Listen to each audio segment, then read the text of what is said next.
Comment setup un projet Next.js 13 en partant de zéro et en créant une application, surtout en comprenant quelques concepts vis-à-vis de Next.js. Cette vidéo restera dans l'introduction, on ne fera pas un exercice très poussé. Le but c'est vraiment que tu comprennes comment setup un projet, à quoi servent les différents dossiers et comment maximiser l'utilisation de ceux-ci. On se retrouve immédiatement sur la documentation dans laquelle on va pouvoir voir les différentes nouveautés. Voilà, on va pas repasser là-dedans. Ce qui sera intéressant que je vais parler dans cette vidéo, c'est les server components et ce sera aussi comment fonctionne le routing ou comment va falloir coder toute cette histoire. On va aller dans installation et là tu vas pouvoir faire automatic installation en ajoutant le flag experimental app. Si tu regardes cette vidéo plus tard que le 9 mars 2023, peut-être qu'il n'y aura plus besoin de ce flag experimental app et que tu pourras juste utiliser la commande sans experimental app. En attendant, on va faire ça et tu vas voir, ce sera assez cool parce qu'il nous propose un prompt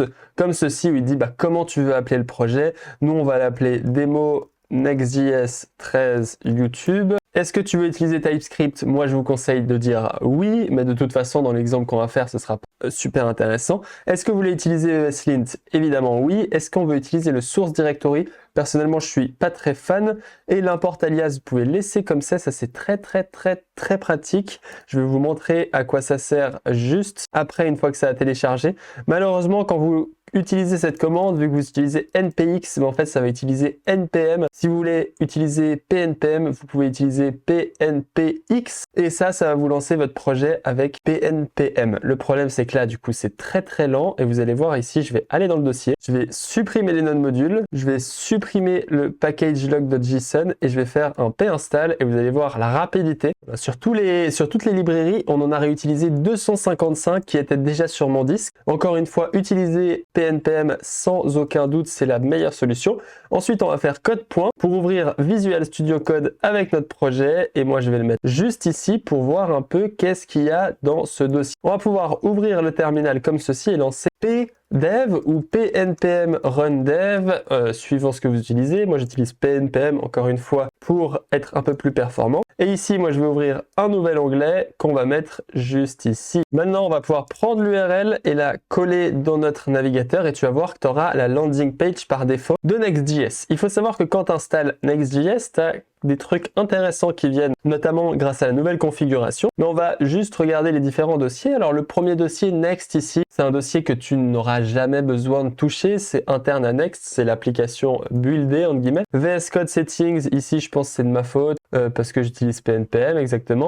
Ensuite, App, c'est là où on va pouvoir coder notre application et tu vas voir qu'il y a vraiment tout qui va se passer dans App. Tu vois qu'ici, ils mettent même le fav icon. Ce qui est intéressant, c'est qu'ils mettent la page. La page, si tu regardes ce que c'est, get started by editing page.tsx, tu vois en fait que c'est le texte qui est là. Donc, la page qu'on voit juste ici, ça représente vraiment ce qu'on est en train de voir juste ici. Pour te le prouver, on va juste supprimer toute cette page. Je sais, je suis un peu méchant. Et on va mettre une div avec un H1 pour dire bonjour Next.js 13.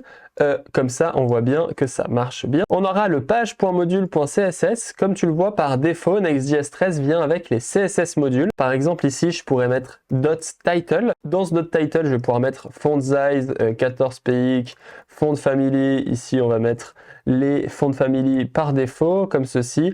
Ensuite, là, tu vas pouvoir importer le style.css dans ton fichier page en faisant import style from /page.module.css. Et ici, on va pouvoir mettre class name. Et là, tu vas pouvoir passer style.title. Et quand tu fais ça, tu vois que notre title, il prend bien les styles qui sont ici. Donc, si je mets 20 px, ça vient rapetissir le texte ou l'agrandir, etc. Donc, ça vient par défaut dans Next.js. C'est très intéressant. On aura ensuite layout. Ce layout, ça va être le wrapper de notre application. Tu vois que si ici, en fait, je wrap mon application dans une div et ici, je mets un petit header en disant Next.js 13 par exemple, si on imaginait une header, tu vois qu'elle apparaît ici. Ça, j'en ai déjà parlé dans une autre vidéo. Ici, dans global, ça, ce sera des styles qui sont pas scopés. Il faut bien comprendre que page.module.css, quand tu l'utilises comme ça, import style from page.module, tu vois que ici, si dans layout, je mets class name égale title, ça va pas marcher parce que dans page, ici, c'est scopé au fichier qu'il importe. Il faut utiliser notre style comme ceci. En l'occurrence, ça va pas marcher, ça c'est super. Global.css, ben là, ce sera les styles globaux. Ici, je vais laisser ce qui est là par défaut, il n'y a pas de souci. Et favicon, en l'occurrence, c'est le favicon, mais moi, de toute évidence, il semble pas très bien affiché. Ce qui est intéressant, c'est le dossier API/hello/root, et ça va nous permettre de faire des routes API, comme tu le vois ici, il nous dit hello next.js. Donc, normalement, si là, dans l'URL, tu fais localhost/API/hello, et bah, on devrait avoir le hello next.js, et là, on dirait que c'est une page web, mais c'est bien un JSON. Ici, c'est même un texte en fait. Mais tu pourrais faire next.wetspence.json, et là, on pourrait passer cette valeur-là avec une petite donnée. Et là, tu vois que ça va se transformer en JSON. Comme tu le vois, c'est vraiment une API qu'on a ici. Bref, qu'est-ce qui est intéressant sinon dans Public, ce qui est cool, c'est que tous les fichiers que tu mets ici, ils vont être accessibles directement via l'URL. Tu vois qu'ici, je peux juste utiliser mon extension SVG pour preview le SVG. Tu vois, c'est le logo Vercel. Si ici, tu vas dans /vercel.svg, tu vois qu'on tombe sur les logos qui sont dans Public. Tout ce qui est dans Public est accessible, entre guillemets, directement via l'URL. Donc, tu vois, notre application / une des 3 URL ici, tu vois que je peux aussi changer avec next.svg, et ben on tombe bien sur le logo qui est dans Public. Bref, une fois qu'on a vu tout ça, on a vu tous les dossiers. Ce qui est intéressant, c'est qu'on va directement parler un petit peu des server components. Voilà, avec ce petit schéma très très simple. Ce qui est intéressant de noter ici, c'est que dans une application Next.js 13, il y a 2 parties bien distinctes.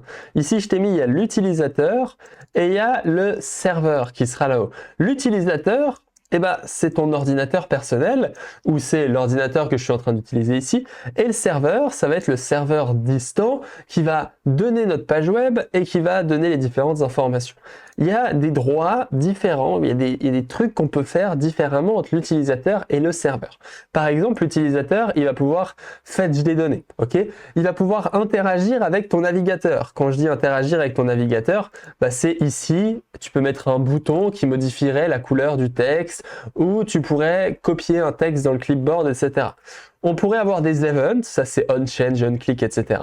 Mais ce qu'on peut pas faire, eh ben, c'est interagir avec le file system du projet. Le file system du projet, c'est, imagine-toi que ici, dans notre projet, eh ben, on a un fichier texte. Je pourrais le mettre dans un dossier à côté. Ici, on va créer juste un nouveau dossier source/store/text sous source/store/text.txt. Et là, ce fichier texte, tu vas pas pouvoir le modifier côté client. C'est-à-dire que là, si je mets salut, ce fichier, il restera salut. Et côté client, suivant comment, tu vas pas pouvoir lire ce fichier parce que fs.read, etc., bah, ça fonctionne en l'occurrence à la lecture, mais dans un serveur Next.js, je pense que ça fonctionnera pas parce que c'est des fichiers qui sont sur le serveur et qui sont pas envoyés au client. Donc, tu vas pas pouvoir interagir avec le file system et tu vas pas pouvoir interagir avec la database parce que ton client, bah, il n'est pas censé avoir la connection string. La connection string, c'est vraiment ce qui va permettre d'autoriser notre serveur à modifier notre database. Si le user a accès à la connection string, ce qui est possible, hein, et ben notre user va pouvoir récupérer toutes les données de notre database, ce qui ferait un énorme memory leak, et il pourra récupérer les données d'autres utilisateurs, etc. C'est très dangereux, c'est pour ça qu'on la donne uniquement au serveur. Donc, notre serveur, il va pouvoir, par contre, interagir avec la database, interagir avec le file system, avoir des events, il ne pourra pas, parce que du coup, c'est côté serveur et c'est plus côté client. Interagir avec le navigateur deviendra impossible, faire des fetch deviendra possible aussi parce que de toute façon le serveur ou le client peuvent parler avec d'autres serveurs sur Terre. Et ce qu'il faut comprendre, bah, c'est qu'en fait finalement ces contraintes côté client et côté serveur, c'est les mêmes contraintes qu'on retrouve dans les clients et serveurs components. Mais on va pouvoir faire le test immédiatement et c'est ça qui est intéressant, c'est qu'on va venir dans notre application pour te montrer tout ça, et puis on va aller dans notre page. Ce qui est intéressant, c'est que par défaut, dans page, ici, c'est un server component, et je vais te le prouver. Si ici, j'affiche un console.log avec un objet comme ça, où je vais mettre message est égal à hello Melvin, et que je sauvegarde, regarde bien ce qui est en train de se passer. Si là, j'affiche la console qui est juste ici, je vais la mettre en dessous, Tchouk. Et bah, tu vois que dans cette console, il n'y a rien. On est d'accord, elle est totalement vide. Par contre, dans la console du serveur, donc là, vraiment, si je reprends mon schéma, ici, le serveur, ça représente la console qui est dans mon VS Code ici, et le client ici, ça représente mon navigateur qui est juste ici. Et bah, tu vois que mon navigateur n'a à aucun moment une console log. C'est très intéressant de le remarquer parce qu'on se rend compte que là, ce que je suis en train de faire, ça se passe côté serveur. Qu'est-ce que ça veut dire? Ça veut dire qu'on a accès au même truc que j'ai mis ici, c'est-à-dire avec le file system, avec la database, avec toutes les limitations du côté serveur. Ce qui veut dire que là, mon fichier texte qui est ici, eh ben, je vais pouvoir le lire. Imagine-toi que dans ce fichier texte, on a envie d'avoir un counter qui s'incrémente chaque fois qu'on fait une request et on va afficher ce counter dans notre page web. Eh ben, on va pouvoir récupérer la donnée de notre file en utilisant fs, en utilisant readFile. Et là, moi ici, je vais mettre... Voilà, alors j'ai eu quelques réflexions, mais en clair, je viens readFile avec FilePass. FilePass, c'est pass.join de process.cwt, ça va donner le pass courant de mon ordinateur, de mon projet. Et après, je vais aller dans source/store/text.txt. Et là, en fait, tu vois que dans mon texte, si j'écris 10 et que je refresh, j'ai bien ce 10. Si on veut rajouter un peu de fancytude à notre page, on va rajouter un point button et on va faire font size 1 rem, padding 8 px. Et ici, on va venir dans page et là, on va mettre class name est égal à style.button. Et là, tu vois qu'il y a ce 10 qui vient d'apparaître ici. Une fois que tu as compris ceci, on va faire un truc marrant, c'est qu'ici, vu qu'on est sur le serveur, et là, il faut bien comprendre que ça, c'est un serveur component, donc on est vraiment sur le serveur, on a vu avec le console log, ici, je vais pouvoir modifier le fichier en faisant write file de file pass, et là, je peux passer file count plus 1, et bon, ici, il me dérange pas. Effectivement, in dérange, il faut bien passer une string. Je me disais aussi, mais mon TypeScript est un peu lent à capter des fois ce qui se passe. Et donc là, tu vois que j'écris dans mon fichier avec file count plus 1, du coup je mets une string. Et là, quand je refresh, qu'est-ce qui se passe? Ça s'incrémente à chaque fois. Donc à chaque fois, en fait, et d'ailleurs on peut ouvrir le fichier là, tu vas voir la magie. Quand je refresh ma page web, c'est en train d'update le fichier text.txt. Mais rends-toi bien compte qu'on a fait tout ça à l'intérieur d'un composant React. Donc là, ça c'est un composant React. Export default 5 function home, c'est un composant React. Dans ce composant, il y a notre bouton ici. Et chaque fois qu'on fait ça, ça vient tout simplement afficher ça vient incrémenter notre counter. C'est assez génial. Ce que je vais pouvoir modifier encore un dernier truc, c'est vous montrer comment faire par exemple pour que quand on clique sur le bouton, ça s'incrémente. Et devinez quoi, c'est possible. On va faire counter.tsx, je vais faire rafs, et ici on va lui passer en paramètre par défaut le count, et là, je vais rajouter count de point number. Et quand on clique sur notre bouton, ici, je vais prendre le bouton que je vais mettre ici avec count. Et là, on va importer les mêmes styles. On peut le faire, hein, tu peux importer les mêmes styles dans plusieurs fichiers. Et on va dire que c'est un use client. Donc là, on est vraiment dans le cas du client. L'avantage du client, c'est que je vais pouvoir utiliser tout ce qui est React. Par exemple, use router. Attention, use router, il faut l'importer de Next Navigation, sinon on est sur l'ancien système de routing. Et en l'occurrence, on utilise bien le nouveau système de routing. Maintenant, dans mon use router, je vais ajouter un onClick et celui-ci va faire router.refresh. Et maintenant, regarde la magie. Quand je clique sur le bouton, si j'utilise le counter dans ma page, évidemment, sinon ça ne va pas marcher. On va faire counter count est égal à file count. Et maintenant, attention, quand je clique sur le bouton, donc là je refresh, évidemment, ça s'est incrémenté. Maintenant, quand je clique, ça s'incrémente. Et là, tu te dis, mais qu'est-ce qui se passe, Melvin? C'est juste fou ce qui est en train de se passer.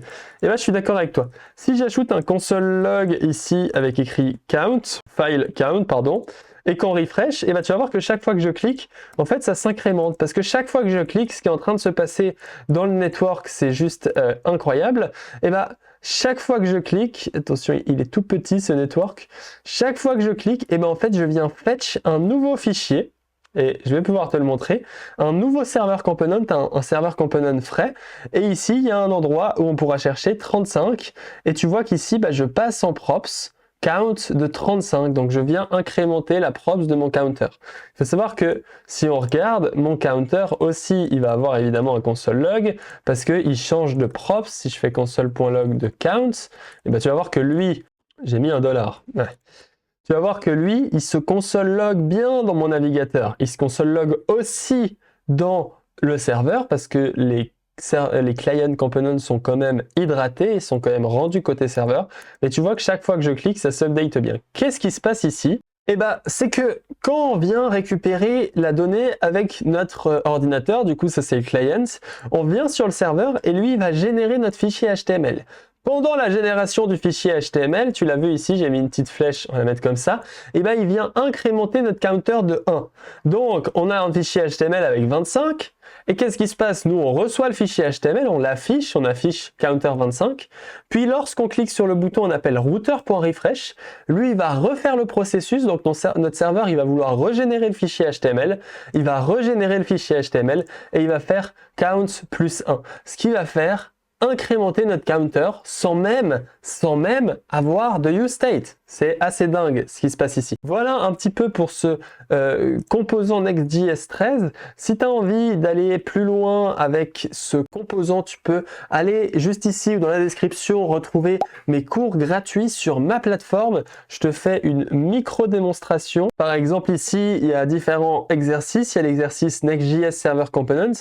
Mais si j'ouvre celui des tests, eh ben, tu vas te rendre compte qu'il y a des playgrounds, il y a des solutions vidéo, il y a des informations en plus, il y a des playgrounds interactifs. Bref, il y a pas mal de choses. Tu peux bien t'amuser. Notamment, il y a un cours sur les serveurs components où on va faire des exercices. Et je vais sûrement rajouter après cette vidéo un petit cours sur le server-side rendering et comment ça fonctionne justement nos serveurs qui se passent ici. Donc, n'hésite pas à le télécharger dans la description. Merci beaucoup d'avoir regardé cette vidéo. Abonne-toi à cette chaîne YouTube. Like cette vidéo.